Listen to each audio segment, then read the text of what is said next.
एवढ्या वेळा तुम्हाला 2-2चा ठेवून गुणकार करायचं तर किती राशी येणार असं विचारलं तर ती काय राशी होणार इथं 60 वेळा 2-2चा गुणकार ठेवून गुणाकार करायचा 128 आता जी वजा संख्या असते त्याचा गुणकार करून ती भाग राशी ठेवायची भाज्य राशी भाजक राशी ठेवायची बे दोन्ही 4 4 दोन्ही 8 3 वेळा ठेवणार ना आपण 2 गुणिले 2 गुणिले 2 128 ला 8 ने भागायचं किती आले 16 16 दोन्हीकडनं जर अधिक असेल तर ते गुणकार आणि वजा असेल तर ते भागाकार होणार हे खूप गणित येतात अशी मध्ये आपल्याला मोठी मोठी गणिताची करत असताना त्यावेळेला हे फॉर्म्युले वापरायचे हे फॉर्म्युले तिथे सांगतात परत आपण शिकलेलं असलं की आपलं लवकर लक्षात येतं विरलन राशीमध्ये जेवढे अधिक रूप असतात तेवढ्या वेळेस 2-2चा गुणकार करून ती गुणकार राशी होते आणि विरलन राशीमध्ये जेवढे हीन रूप असतात तेवढा 2-2चा गुणकार करून जी राशी येते ती भागा राशी होते इथं दिले सगळं खाली खुलासा विषय आता आपल्याला 8 राशीचे अर्धच्छेद आणि वर्गशलाका बघायचे 8 उपमान जे आहेत ना प्रत्येकाचे किती अर्धच्छेद आहेत आणि वर्गशलाका किती आहेत ते काढायचं पल्लोपमाचे अर्धच्छेद सागरोपमाचे किती त्याचे वर्गशलाका किती असं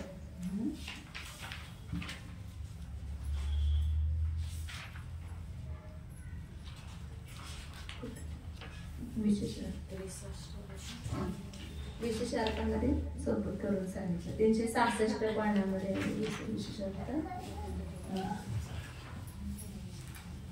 आता पल्लोपमाचे अर्धच्छेद आणि वर्गशलाका आपले पहिल्यांदाच म्हणजे माहित आहे त्या तशाच करायच्या त्याच्या पुढे सागरोपमाचे अर्धच्छेद किती आहेत इथून काढले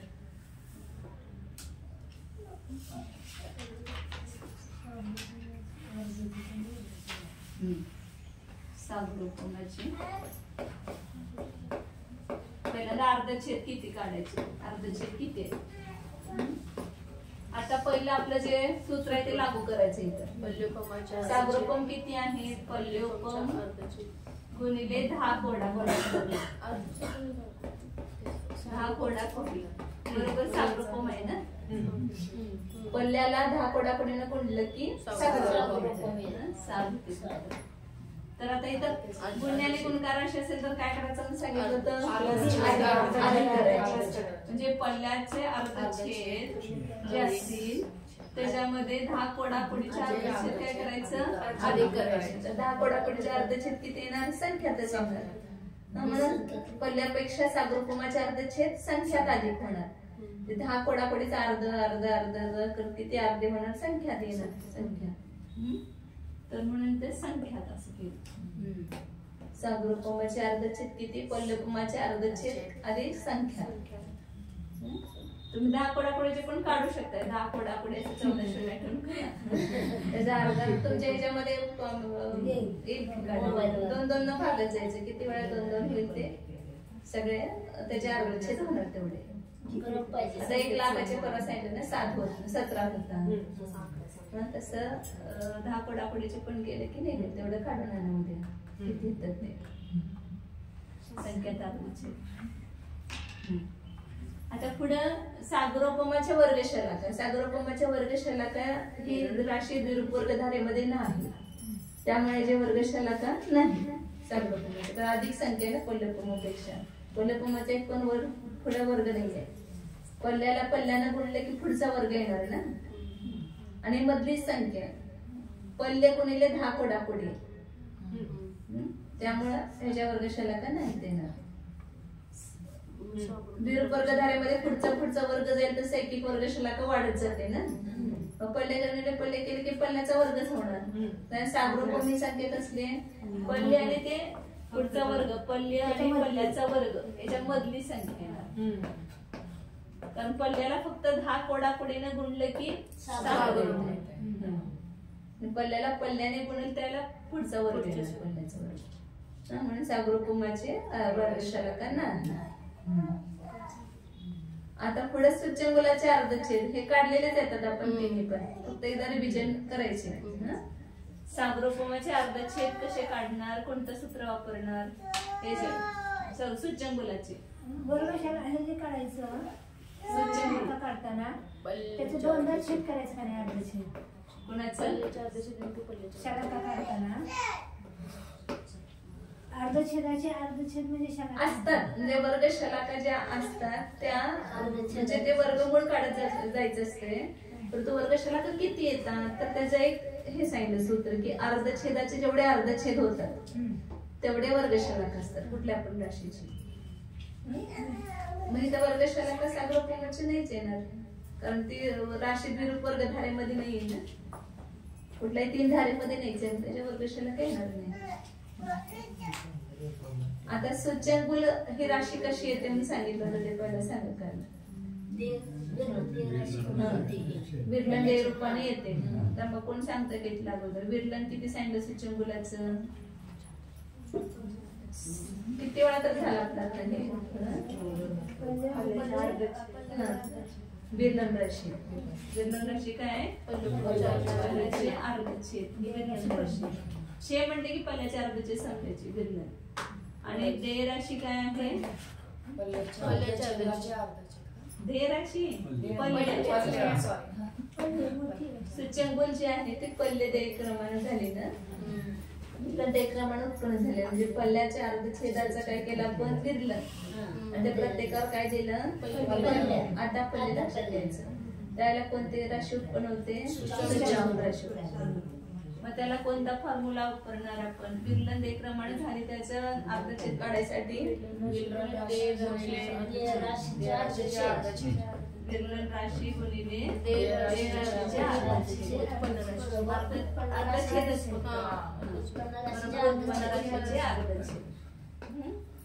मग आता इथे विरलन राशी किती आहे पल्ल्याच्या अर्धछेदाच्या पल्ल्याच्या अर्धछेद म्हणून विरलन राशी तशीच ठेवायची पूर्णची. हा आणि देय राशीचे अर्धछेद म्हणजे पल्ल्याचे अर्धछेद ते पण छेद म्हणून सूच्यंगुलाचे अर्धछेद किती झाले पल्ल्याच्या अर्धछेदाचा गुणिले पल्ल्याचे अर्धछेद बरोबर सूच्यंगुलाचे अर्धछेद. म्हणजे पल्ल्याच्या अर्धछेदांचा वर्गच म्हणा थोडक्यात. अर्धछेदाला अर्धछेदाने गुणलं तर त्याचा वर्गच येतो ना, त्याच राशीला गुणलं तर वर्ग येतो की नाही. पण पल्ल्याच्या अर्धछेदाचा वर्ग आहे थोडक्यात. ते कोणाचे सूच्यंगुलाचे अर्धछेद.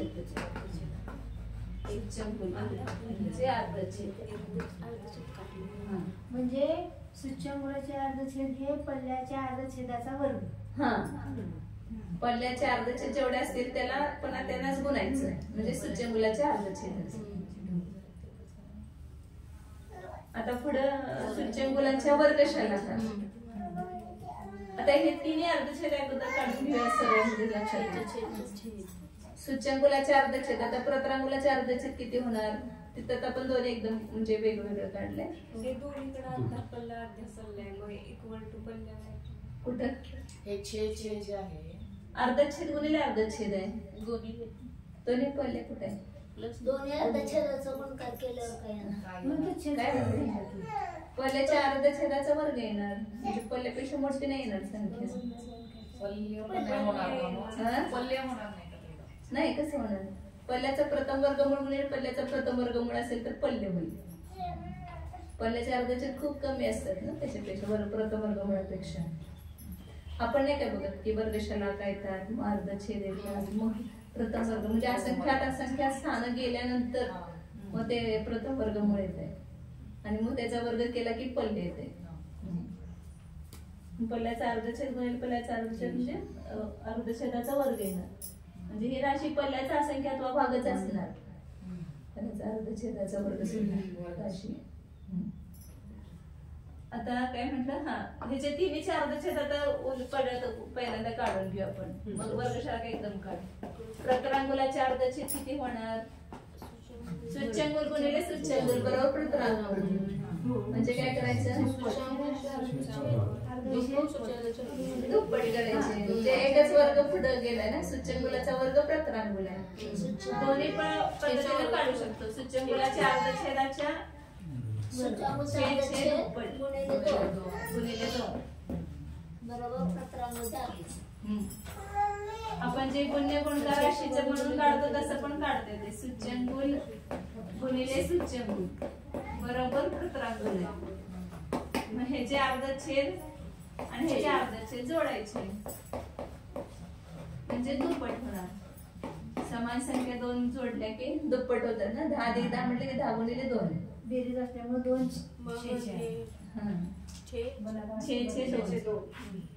म्हणजे सूच्यंगुलाच्या अर्धछेदाच्या दुप्पट प्रतरांगुलाच्या अर्धछेद. कुठल्या पण वर्गाच्या पुढचा वर्ग असेल तर त्याचे अर्धछेद दुप्पट होतात. जसं आपण पाहिलं 4 चे अर्धछेद 2, 16 चे अर्धछेद 4, 256 चे अर्धछेद 8, 65,536 चे अर्धछेद 16. त्या पुढच्या वर्गाचे दुप्पट. मग आता सूच्यंगुल झालं की लगेच प्रतरांगुल आहे. पहिला सूच्यंगुल येणार त्याचे अर्धछेद 6 मग प्रतरांगुलाचे अर्धछेद हे दुप्पट होणार 6 2. हे द्विरूपवर्ग धारेची सगळी संख्या आहेत ना.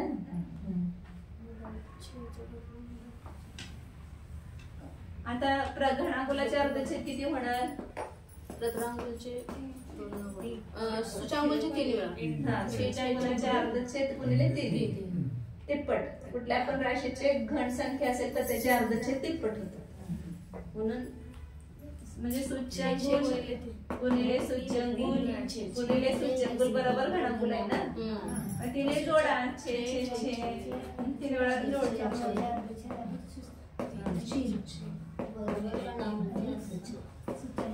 दोन्ही पद्धतीने काढू शकता तुम्ही. घन कुठल्या पण घन राशीचा घन असेल त्याचे अर्धछेद तिप्पट होतात. हा नियम म्हणजे लक्षात येतो.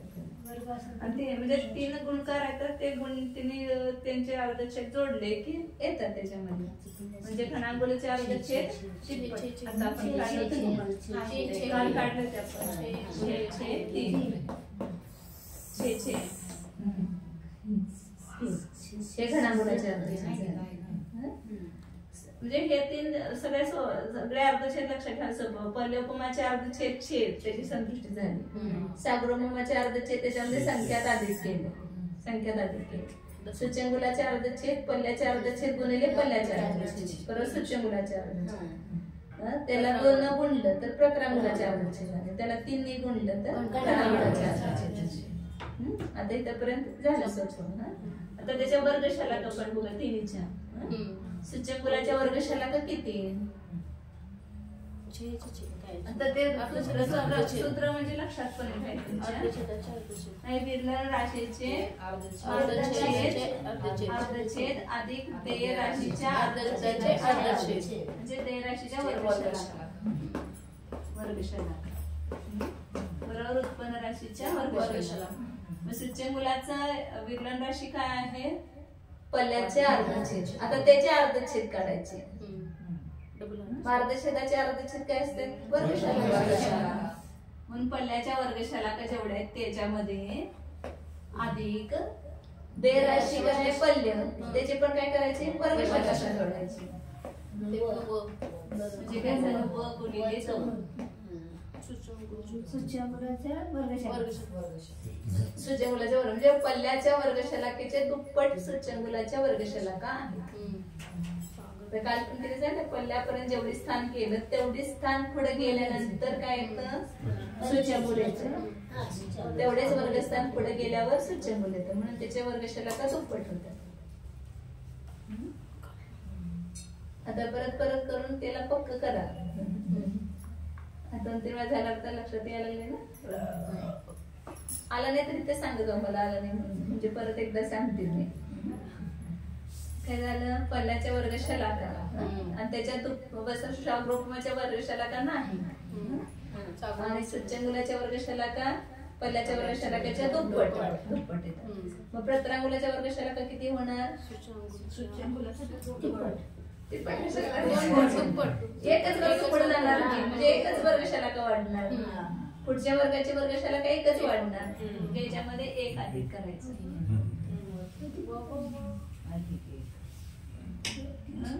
वर्गशाला गुणिले 2 अधिक 1. आपण असं अधिक एक काढतो, आचार्य असं काढतात, म्हणजे जागा कमी वापरतात. आपला अपरिग्रह वाद आहे ना, त्यामुळे शाई कमी जागा कमी असं वापरायचं सगळं. वर्गशाला का अधिक दोन नाही, वर्गशाला का ही सूच्यंकुलाचा वर्गशाला का, त्याच्यामध्ये फक्त एकच वर्गशाला का अधिक करायची. ही प्रत्रांगुलाच्या अर्धशाला का होता. आणि घनांगुलाच्या वर्गशाला का किती? 2 अधिक घनांगुल हे घनधारेमध्ये येणार. जिथं वर हे असतं विरूप वर्ग धारेमध्ये वर्ग असतो, त्याच्याच खाली ते जे त्याचा घन येतो. त्यामुळे जेवढ्या त्या संख्येच्या वर्गशलाका तेवढ्याच त्याच्या वर्गशलाका व 2च. म्हणजे सूच्यंकुलाच्या जेवढ्या वर्गशलाका तेवढ्याच घनांगुलाच्या वर्गशलाका आहे. स्थान व 2. 16च्या वर्गशलाका 2, तर 64च्या वर्गशलाका पण 2च येणार. कारण 8 आणि 8 8 64 लगेच येते की नाही.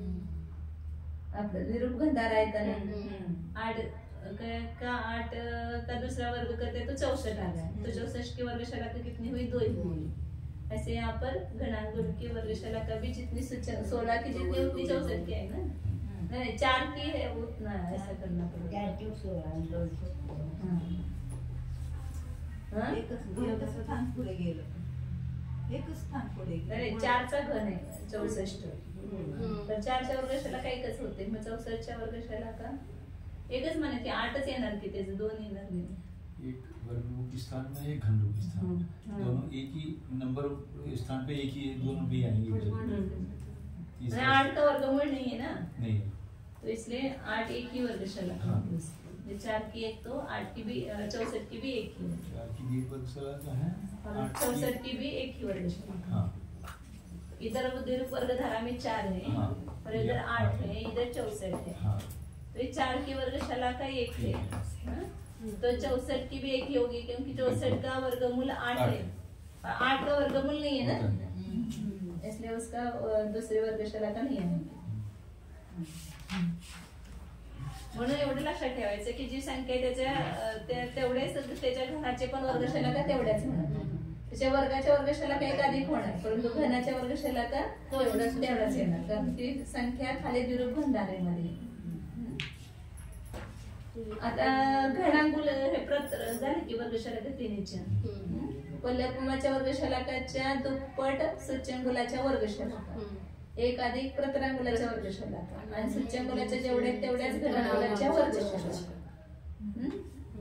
ह्या 5 उपमा म्हणजे अर्धछेद आणि वर्गशालाका दोन्ही लक्षात आले. आता जगश्रेणीचा एक जगश्रेणीच अवघड आहे, बाकी मग काय त्याचं दुप्पट करायचं नाही, एवढं सोपंच आहे.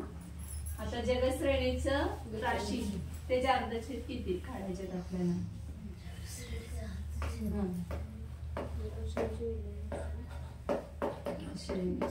त्याचं विरलन राशी काय आहे? अर्धछेदाचा त्याची देय राशी विरलन राशी पहिला काय आहे ती काढायचं अगोदर. देय राशी काय आहे? घनांगुल ला पहिल्याच्या अर्धछेदाच्या असंख्यात वेळ ठेवलं की जगश्रेणी येते.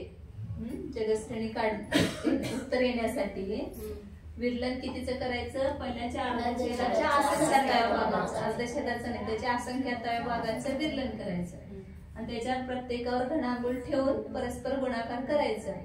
कोणती राशी येते? जगश्रेणी. मग आता आपण विरलन देय राशीचा अर्धछेद काढण्याचा जो फॉर्म्युला वापरला होता तोच वापरायचा इथं.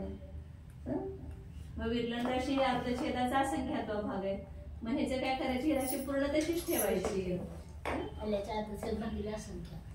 हा, आणि देय राशी काय? घनांगुल गुणिले करायचे. घनांगुलाच्या अर्धछेद आता काढले आपण 6/3.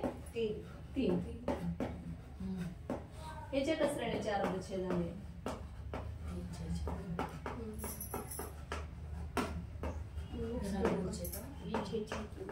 विरलन राशी गुणिले देय राशीचे अर्धछेद, ते फॉर्म्युला लक्षात ठेवायचं. बरोबर उत्पन्न राशीचे अर्धछेद. मग त्याची विरलन राशी तशीच ठेवायची पूर्ण आणि देय राशीचे अर्धछेद घ्यायचे. देय राशी काय? घनांगुल, त्याचे अर्धछेद ठेवले. आता इथं आपल्याला संदृष्टीत छेद वापरले अर्धछेदाला छेद, ते अर्धछेद कोणाचे आहेत? पल्ल्याचे आहेत का घनामुलाचे आहेत का सूच्यामुलाचे? हे कशावरून ओळखणार आपण? पहिल्यांदा हे पल्ल्याचे जे अर्धछेद आहे ना त्यालाच ही संदृष्टी दिलेली आहे छेद. आता नंतरच्या ह्याला पण आता बाकीचे मग ते छेचे आले सूचमुलाचे अर्धछेद, पल्ल्याचे अर्धछेद गुणिले पल्ल्याचे अर्धछेद, नुसतं एकदा छे आलं नाही. एकदा छे आले की पल्ल्याचं पल्ल्याचं ओळखायचं आणि अर्धछेद. छे आले म्हणलं की ते सूचमुलाचे. सूच्यामुलाचे अर्धछेद आहे. छेचे 2 आले की परत रांगुलाचे, 3 आले की घनामुलाचे, 9 आले की लोकाचे होते. आता पुढे अजून बघू आपण. हे जगस्त्रंचे अर्धछेद आहेत. आता इथं फक्त आपल्याला हे बघायचं आहे की ही नेमकी संख्या कोणती आहे विरलन राशी. पल्ल्याच्या अर्धछेदाचा असंख्यात्वा भाग विरलन सांगितलं, ही राशी कोणती घ्यायची? असंख्यात्वा भाग म्हणजे किती छोटी राशी आहे ती. तर त्यासाठी इथं हे दिलं आचार्याने त्याचं गणित.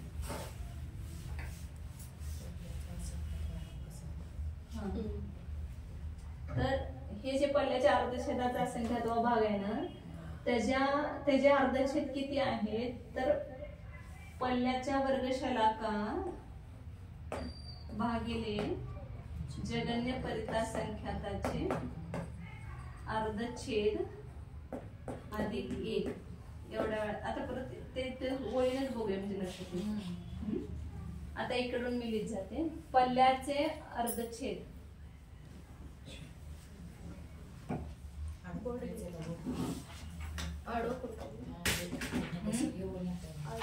आडवं करायचं.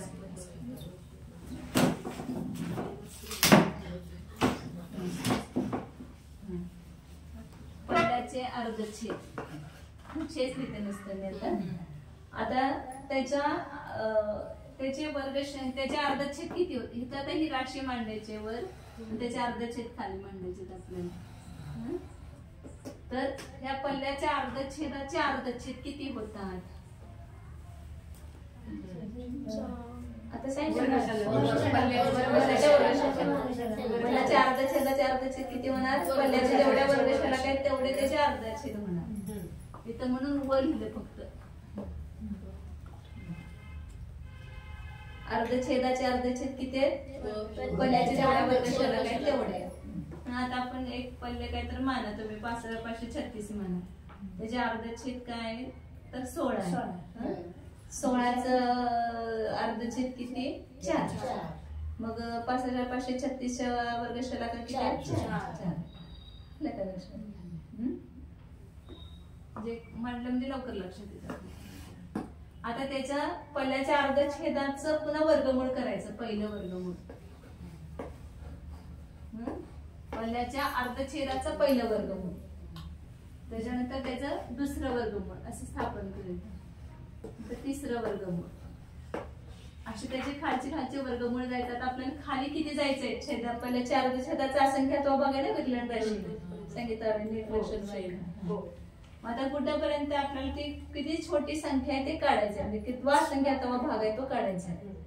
तर त्याचं हे सांगितलेलं आहे गणित काय की पल्ल्याच्या वर्गशलाकेला जगन्य परिता संख्याताच्या दुप्पटनं गुणलं, म्हणजे त्याला भागलं, जगन्य परिता संख्येच्या दुप्पटनं भागलं तेवढे ज्याच्या अर्धछेद येतात जगत परिता संख्येच्या. आता पहिल्यांदा इथं ओळीनं बघायचं. आता हे पहिलं वर्गमूळ त्याचे अर्धछेद किती होणार? पाठीमागचा वर्ग आहे. पहिल्याच्या अर्धछेदाच्या पाठीमागचा वर्ग आहे. मग पाठीमागच्या वर्गछेद अर्धछेद किती होणार? अर्धे होणार. इकडे आपण दुप्पट होतात ना, इकडे अर्धे होणार.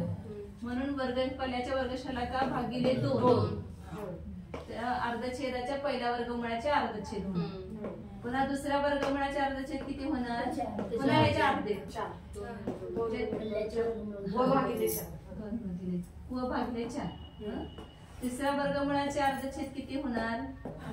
2 गुणिले 2 गुणिले 2 म्हणजे पुन्हा 2 न भागायचं म्हणजे व भागिले 8. आपण सगळं 8 करू डायरेक्ट सांगतो.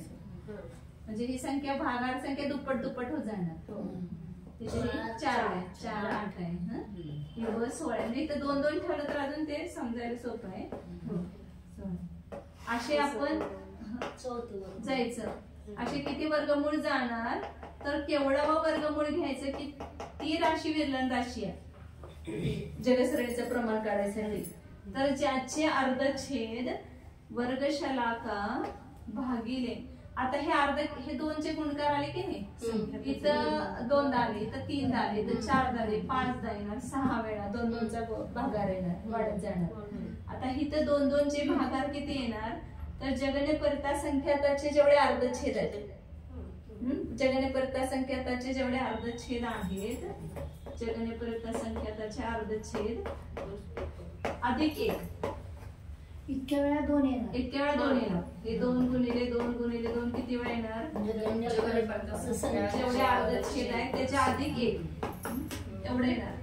तर ही राशी हे ज्याचे अर्धछेद आहेत ती राशी घ्यायची, तिथली तेवढा व वर्गमूळ घ्यायचं,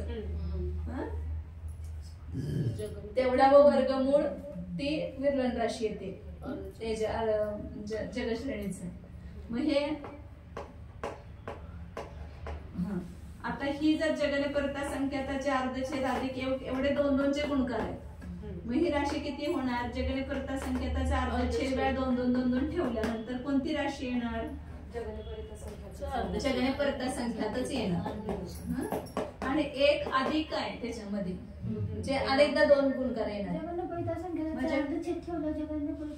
जगने परिता संख्याताच्या अर्धछेद वेळा 2 परस्पर गुणाकार केला की तीच राशी येत असते, मूळ राशी येत असते. 16चे अर्धछेद 4 आहे, तर 4 वेळा 2चा गुणकार केला की 16 येत आहे. तसे जगने परिता संख्याताचे जेवढे अर्धछेद आहेत ते संख्यातच आहेत ना, जगने परिता संख्याताचे अर्धछेद संख्यातच आहे. तेवढ्या वेळा गुणकार केला आणि पुन्हा अधिक 1 आहे म्हणून अनेकदा दुप्पट करायचं. म्हणजे जगने परिता संख्याताचे जेवढे अर्धछेद आहेत तेवढ्या वेळा 2-2चा गुणकार ठेवून आपण गुणकार केल्यानंतर काय येणार, तिथं जगने परिता संख्यात येणार आणि 1 अधिक आहे, मग त्याचा काय होणार, तो गुणकार होणार ना. आता आपण बघितलं होतं ना, जेवढे अधिक रूप असतात ती राशी गुणकार होते. मग 1 वेळा 2 ठेवायचे आपल्याला फक्त, मग तो इथं गुणकारच होणार 2. मग पल्ल्याच्या वर्गशलाका भागिले दुप्पट जगने परिता संख्यात एवढे अर्धछेद ज्या राशीचे असतील तेवढा व जे वर्गमूळ येईल इथं ते विरलन राशी आहे जगश्रेणीची. म्हणजे आता इकडे लक्षात घ्या, आता हे कितवं वर्गमूळ येणार, मग तरी पहिलं वर्गमूळ आहे तर इथं 2 किती आहे, 1 वेळा आहे. दुसरं वर्गमूळ आहे तर 2 वेळा आहे. तिसरं आहे तर 3 वेळा आहे. चौथा आहे तर 4 वेळा. ते चौथं वर्गमूळ. म्हणजे इथं जगने परिता संख्याचे अर्धछेद अधिक 1 वेळा 2-2 आहे. म्हणजे हा वर्गमूळ कितवं येणार, कितवंच येणार. जगने परिता संख्याचा अर्धछेद अधिक 1 तेवढा व वर्गमूळ, म्हणजे 4th 5th 6th 7th 8th करत करत जगने परिता संख्याचा अर्धछेद अधिक 1 एवढा व वर्गमूळ जे इथं येईल. जे जगने परिता संख्याचा अर्धछेद अधिक 1 एवढा व वर्गमूळ जे येईल त्याचे हे अर्धछेद आहे, त्याचे हे अर्धछेद आहे. बरोबर. पल्ल्याच्या वर्गशलाका भागिले जगने परिता संख्यात गुणिले 2 ही विरलन राशी आहे. कशाची, जगश्रेणीची विरलन राशी. जगश्रेणी की विरलन राशि अपन बोलते ना, पल्ले के अर्धछेद का संख्या 2 भाग. माने कौन सी है निश्चित राशि, वो बताइए यहाँ पर कि पल्ले के अर्धछेद का से इतने वर्गमूल जाओ, उसके वर्गमूल करते हुए कितने जगने परिता संख्यात के अर्धछेद अधिक 1 इतना वह जो वर्गमूल आएगा 4th 5th 6th 7th 8th 9th ऐसा करते करते जगने परिता संख्यात के जितने अर्धछेद हैं उसमें और 1 ऐड करो, उतने वह वर्गमूल जो आएगा अर्धछेद का वो राशि विरलन राशि है. तो उसके अर्धछेद कितने हैं, ये पल्ले की वर्गशलाका भागिले जगने परिता संख्यात गुणिले 2 ते दुप्पट जगन परिता संख्यात. ही राशि काय, ते विरलन राशीचे अर्धछेद आहेत. विरलन राशि ये 2 है, इसका अर्धछेद 1, 4 है अर्धछेद 2, 8 का अर्धछेद 3, 16 का अर्धछेद 3 नहीं करना. तीसरा वर्गमूल है तो ये 2 3 बार आए. वर्गमूल. चौथा वर्गमूल है तो ये 4 बार आए.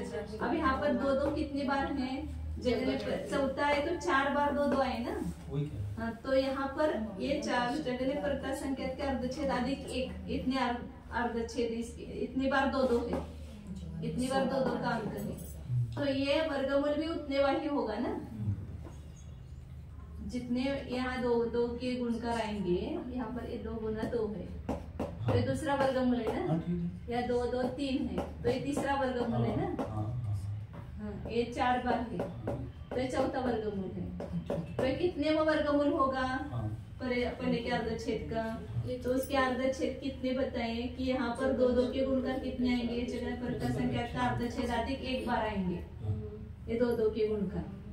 एक अधिक क्यों आया वहाँ पे? यहाँ तो बराबर 4 चौथा वर्गमूल नहीं, इसका इसके इधर का जो वर्गमूल होगा ना, उसके जगह पर का संख्या के अर्धच्छेद प्रमाण आएगा, और उसके नीचे का और वर्गमूल लेना है, इसलिए एक अधिक का है, उसके नीचे का वर्गमूल लेना है। जगह पर का संख्या के अर्धच्छेद जिसके 2 2 का गुणकार है वो वर्गमूल इसके ऊपर आएगा, और इसके नीचे ये वर्गमूल आएगा अधिक 1 करेंगे। तो ये राशि जगह श्रेणी की विरलन राशि है। ये पहले के अर्धच्छेद का असंख्यात्मक भागी है ना, ये सब नीचे उसके जो पहला वर्गमूल में वो असंख्यात्मक, दूसरा वर्गमूल भी वो असंख्यात्मक भागी है ना सब राशि।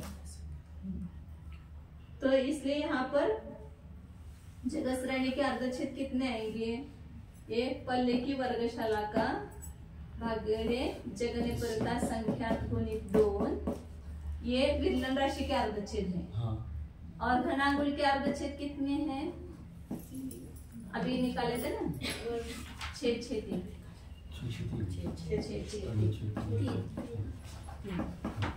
ये दोनों प्लस करेंगे, नहीं प्लस नहीं, गुणकार करना है ना, गुणा करना है।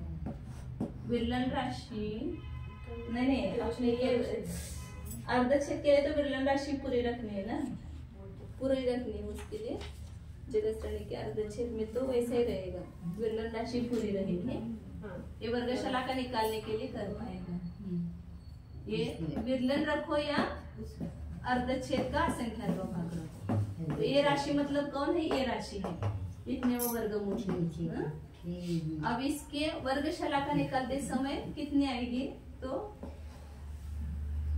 विरलन राशि के अर्धच्छेद पहिल्यांदा हे पक्क झालं का, जगश्रेणी के अर्धच्छेद किती आले तर ते आपण काढलंच होतं अगोदर, विरलन राशी गुणिले देय राशीचे अर्धच्छेद म्हणून v गुणिले 6 6 3 हे काढलं होतं ना। परंतु ती निश्चित राशी विरलन राशी कोणती आहे तर जगश्रेणीची आहे, आपल्या पल्ल्याच्या अर्धच्छेदाचा एवढावा वर्गमूळ, केवढावा वर्गमूळ जगने परता संख्याताचे अर्धच्छेद अधिक 1 एवढावा वर्गमूळ जे आहे ते विरलन जगश्रेणीची विरलन राशी आहे। 6 भागिले असंख्यातली हा किंवा जगने परिता संख्याच्या अर्धच्छेद अधिक 1 लिहा, एक एवढावा वर्गमूळ, एवढावा वर्गमूळ असं म्हणायचं। अर्धच्छेदाच्या असंख्यातवा भाग म्हणजे पल्ल्याच्या अर्धच्छेदाचे एवढावा वर्गमूळ, केवढा वर्गमूळ जगने परिता संख्याताच्या अर्धच्छेद अधिक 1 एवढावा वर्गमूळ, हे दोन्ही समान। मग त्याची संदृष्टी v ठेवतात किंवा 6 भागिले असंख्या ठेवतात, दोन्ही विरलन राशीची। मग आता हे जगश्रेणीच्या वर्गशलाका किती आहेत, जगश्रेणी की वर्गशलाका तो विरलन राशि के अर्धच्छेद प्लस देय राशि के वर्गशलाका बराबर उत्पन्न राशि के वर्गशलाका। आता हे विरलन राशीचे अर्धच्छेद ह्याच्यासाठी उपयोग करायला हे काढणं, हे विरलन राशीचे अर्धच्छेद सांगितले ना, हे पल्ल्याच्या वर्गशलाका भागिले जगने परिता संख्या गुणिले 2। तो जगने परिता संख्याचे संदृष्टी 16 आहे ना, आपल्या अर्थसंदृष्टीमध्ये 16 आहे, 16 गुणिले 2 हे विरलन राशीचे काय झाले अर्धच्छेद झाले।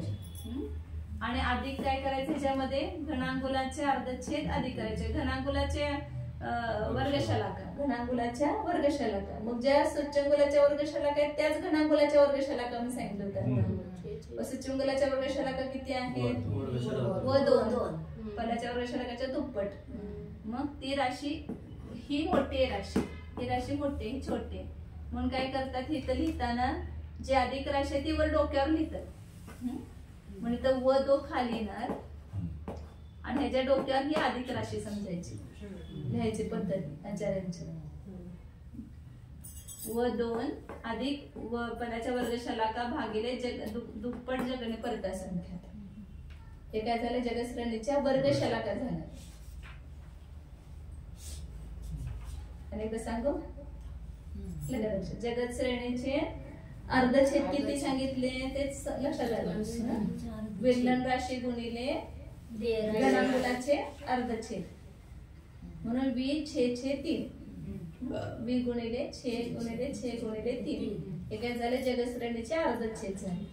आता जगश्रेणीच्या वर्गशलाका किती आहे? तर जो आपल्या वर्गशलाकेचा फॉर्म्युला लावायचा. विरलन राशीच्या अर्धछेदामध्ये देय राशीचे अर्धछेदाचे अर्धछेद म्हणा किंवा वर्गशलाका म्हणा जोडायच्या की जगश्रेणीचे अर्धछेद म्हणजे उत्पन्न राशीचे वर्गशलाका येणार. उत्पन्न राशीच्या वर्गशलाका येणार. तर इथं देय राशी काय आपली घनांगुल आहे. मग त्याचे वर्गशलाका किती आहेत? सूच्यंकुलाचे जेवढ्या तेवढ्याच सूच्यंकुलाच्या वर्गशलाका आहेत तेवढ्याच घनांगुलाच्या वर्गशलाका आहेत. अर्धछेदाचे अर्धछेद म्हणा. हे व म्हणजे पल्ल्याचेच वर्गशलाका घ्यायचे त्याच्या दुप्पट. आणि त्याच्यामध्ये ह्या पल्ल्याच्या वर्गशलाका भागिले दुप्पट जगणे परता संख्या. ही विरलन राशीचे अर्धछेद आहे. इथं काढले ना आपण. ही विरलन राशी त्याचे अर्धछेद किती आहेत? एवढे आहेत. पल्ल्याचे वर्गशलाका भागिले 1 अधिक जगणे परता संख्याच्या अर्धछेद वेळेला 2 चा गुणकार म्हणजेच ती राशी किती येते? दुप्पट जगणे परता संख्या. वर्गशलाका भागिले दुप्पट जगणे परता संख्या. हे कशाचे अर्धछेद झाले? ह्या वर्गमुळाचे. आणि हे वर्गमुळेच जगश्रेणीचं विरलन राशी आहे. आणि त्याचे हे एवढे अर्धछेद आहेत. म्हणजे विरलन राशीचे अर्धछेद घ्यायचे आपल्याला.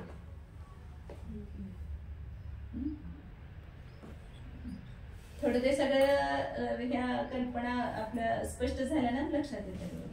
आलं का शोभा? काय ती सांगितलं? हो आलं. काय सांगा तुम्ही आता एकदा म्हणजे सगळ्यांना अनेकदा. जगश्रेणीच्या वर्गशलाका किती? तर तो फॉर्म्युला लावायचं फक्त. काय फॉर्म्युला? विरलन राशीचे अर्धछेद अधिक देय राशीच्या अर्धछेदाच्या वर्गशलाका. मग विरलन राशी आहे छेद जगणे परिता संख्याचे अर्धछेद अधिक 1 एवढा वर्गमूळ. एवढा पल्ल्याच्या अर्धछेदाचा एवढा वर्गमूळ. त्याचे अर्धछेद किती येतात? तर पल्ल्याच्या वर्गशलाका भागिले दुप्पट जगणे परिता संख्या. म्हणून हे विरलन राशीचे अर्धछेद एवढे ठेवले. हे आपण हे अर्धछेद काढत गेलो ना. तो निम्मे निम्मे निम्मे निम्मे करता अर्ध अर्ध करता. तर एवढे येतात. आणि ते राशी काय आहे? घनांगुल. आणि त्याच्या वर्गशलाका वर्गशलाका तेवढ्याच. आणि हे दोन्हींचे काय करायचे? बेरीज करायची. म्हणजे घनांगुलाच्या वर्गशलाकामध्ये हे अर्धछेद अधिक करायचे. विरलन राशीच्या अर्धछेद. म्हणजे तिथं देय राशी तर मोठी आहे. विरलन राशी खूप छोटी आहे जगश्रेणीची. घनांगुल मोठा आहे ना तो. आणि पल्ल्याच्या अर्धछेदाचा पण एवढा वर्गमूळ आहे. 1 अधिक जगणे परता संख्याताचे अर्धछेदा व वर्गमूळ. असं लक्षात ठेवायचं. जगश्रेणीची विरलन राशी किती आहे? तर पल्ल्याच्या अर्धछेदाचं 1 अधिक जगणे परता संख्याताच्या अर्धछेदा व वर्गमूळ ही विरलन राशी आहे. आणि त्याचे अर्धछेद किती आहेत? तर पल्ल्याच्या वर्गशलाका भागिले दुप्पट जगणे परता संख्या. तेवढे त्याचे अर्धछेद येतात. स्पष्ट क्लिअर झालंय ना? आता फक्त तुम्ही अनेकदा वाचत हे सगळं लिहिलेलं आहे. जे काय मी बोलतो ना ते सगळं लिहिलेलं आहे. तिथं वर पण आपण जगन्यपरिता दुप्पट जगन्यपरिता संख्या व वर्गमूळ म्हटलं तरी चालतंय. वर तिथं जगन्यपरिता दुप्पट जगणे परता संख्या व वर्गमूळ येणार नाही. परता संख्याचा अर्धछेद अधिक 1 एवढा दुप्पट्टा वर्गमूळ म्हटलं तर अजून खाली जाईल. हे संख्यातच वर्गमूळ गेलंय. जगणे परता संख्यात 2 म्हणजे असंख्याता व वर्गमूळ येते. हे संख्यातावच वर्गमूळ आहे. कारण जगणे परता संख्याताच्या अर्धछेद संख्यातच आहे. त्याच्यामध्ये अधिक 1 करायचं. आता पुढचं सोपं आहे. जगत प्रतर आणि लोक. जे जगश्रेणीचे अर्धछेद आहेत त्याच्या दुप्पट जगत प्रतराचे अर्धछेद वर्गशाला काय एकाधिक होणार? जगत प्रतर चे अर्धछेद किती होणार? जगतश्रेणीचे दुप्पट होणार, कारण जगतश्रेणीच्या वरचा वर्ग जगत प्रतर आहे. जगतश्रेणीचे अर्धछेद आता आपण बघितले होते किती? तीन. मग काय होणार? याच्या दुप्पट करायचं म्हणजे इथं 3च्या ठिकाणी 6 करायचं. छे 6 येणार. आणि घनलोकाचे अर्धछेद किती येणार? हा छे 9 अर्धछेद तिगुणे आएंगे ना, म्हणून हे लोकाचे अर्धछेद आहेत बघा, लक्षात ठेवा. मग हे किती येतात लोकाचे अर्धछेद?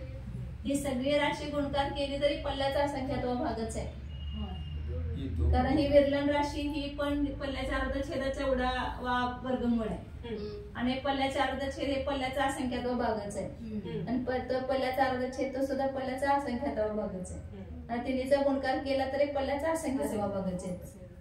म्हणून लोकाचे अर्धछेद किती आहेत? पल्ल्याच्या असंख्यात्व भागच आहे. हे आता जर जमलं त्यावेळेला ते अजून जास्त क्लिअर होईल. जीवकांमध्ये जे गणित वगैरे आपले येत आहे ना, हे सगळ्या क्लिअरनेस त्यावेळेला पहिल्यांदा सांगताना सगळ्यांना लक्षात येत नाही. हे ज्याला गणित लक्षात येईल ना त्यावेळेस मला सुद्धा असं 3, 4, 5 वेळा कधी वाचल्यावर नंतर लक्षात आले सगळे की गणित. मग हे काय सांगितलं? अर्धछेद. आता वर्गशलाका किती? जगत श्रेणीच्या वर्गशलाका अधिक 1 जगत प्रकारच्या वर्गशलाका, एक अधिक जोडायचं ना फक्त. मग जगत श्रेणीच्या वर्गशलाका किती सांगितलं होतं? W2 अधिक व जगने परत संख्या त्याच्या दुप्पट. आता ह्याच्यामध्ये अधिक 1 करायचं. हे जगत प्रकारचे वर्गशलाका येणार. वर्गशलाका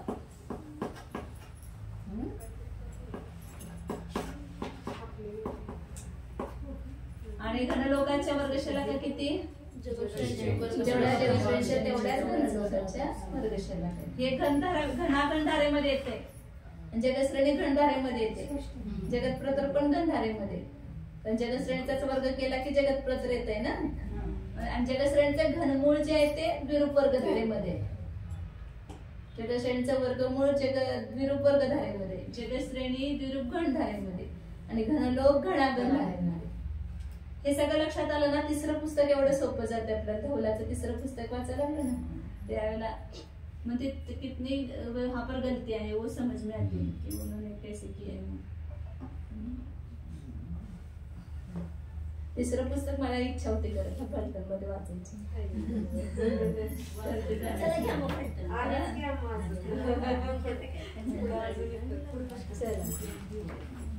आता हे गणित संपलं आपलं अर्धछेद वर्गशलाका सगळं. आता फक्त तुम्ही रिव्हिजन करून पक्क करायचं, तर हे आता सोडून दिला की सगळं पाठ विसरून जाणार. आता संगीता भाभी तुमचा एकदा रिव्हिजन घेतली म्हणजे तुमचं पक्क होईल सगळं. आणि तर हे आहे ओळीन तुम्हाला विशेषार्थ वाचले सगळे की लक्षात आता उद्यापासून आपण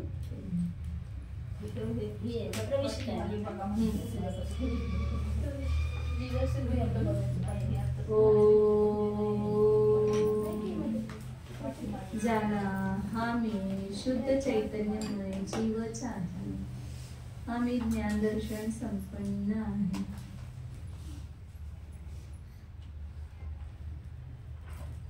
हा मी चैतन्य चमत्कार स्वरूप आहे.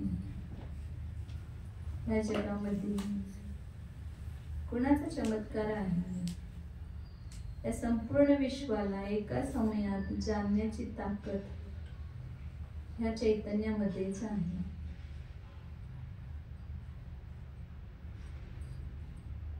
हा मी आपल्या स्वरूपामध्ये स्थित आहे,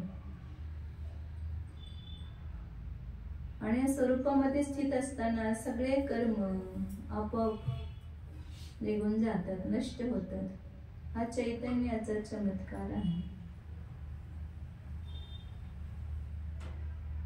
आणि हा मी शुद्ध चैतन्यमय जीव आहे, अचिंत्य शक्ती स्वरूप आहे, अनंत शक्तींचा पिंड आहे.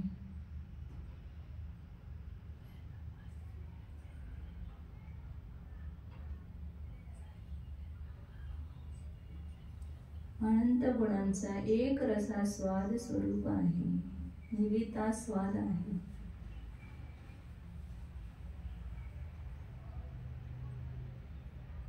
शुद्ध चैतन्य सत्ता स्वरूप, टंकोत्कीर्ण ज्ञायक स्वरूप,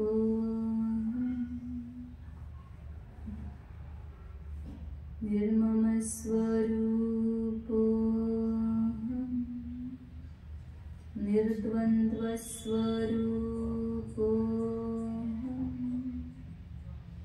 शुद्धोऽहम् एकोऽहम् ध्रुवोऽहम्